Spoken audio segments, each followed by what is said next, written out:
তো বন্ধুরা, আজকে আমি তোমাদের জন্য নিয়ে চলে এসেছি ক্লাস 10 এর সেকেন্ড সেমিস্টার এডুকেশনের ভূগোলের 6 নম্বর স্কুলটি। তো চলুন ভিডিওটি স্টার্ট করা যাক।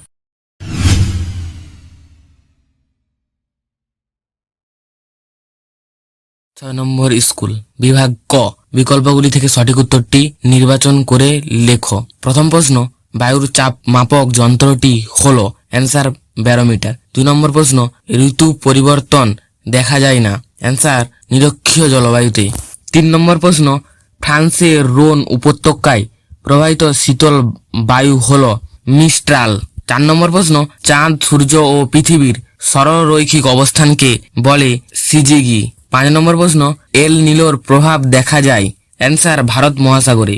6 নম্বর প্রশ্ন, ভারতের বৃহত্তম কফি উৎপাদক জেলা হলো কোদাগু।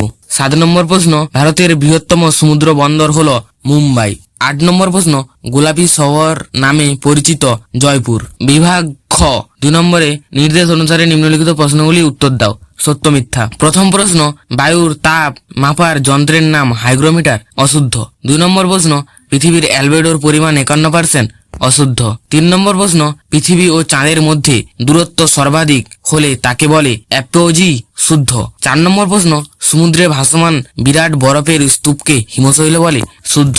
উপযুক্ত শব্দ বসিয়ে শূন্যস্থান পূরণ কর। প্রথম প্রশ্ন, থার্মোস্ফিয়ার স্তরের অপর নাম ড্যাশ, আয়নোস্ফিয়ার। 2 নম্বর প্রশ্ন, ড্যাশ বন্দর আরব সাগরের রানী নামে পরিচিত, কোচি। 3 নম্বর প্রশ্ন, ড্যাশ শিল্পকে আধুনিক শিল্পদান বলা হয়, মেট্রো রসায়ন শিল্পকে আধুনিক শিল্পদান বলা হয়। 4 নম্বর প্রশ্ন, ড্যাশ ভারতের ম্যানচেস্টার নামে পরিচিত, আহমেদাবাদ। ভিডিওটি পুরোটা দেখার জন্য ধন্যবাদ। ভিডিওটি যদি ভালো লাগে থাকে অবশ্যই ভিডিওতে একটি লাইক করবেন, আর আমাদের চ্যানেলে প্রথমবার হয়ে থাকলে প্লিজ আমাদের চ্যানেলকে সাবস্ক্রাইব করে আমাদের পাশে থাকবেন। কোনো রকম সমস্যা হলে আমাদের টেলিগ্রামে এসে মেসেজ করো, আমাদের টেলিগ্রামের লিংক এই ভিডিও ডিসক্রিপশনে দেওয়া আছে।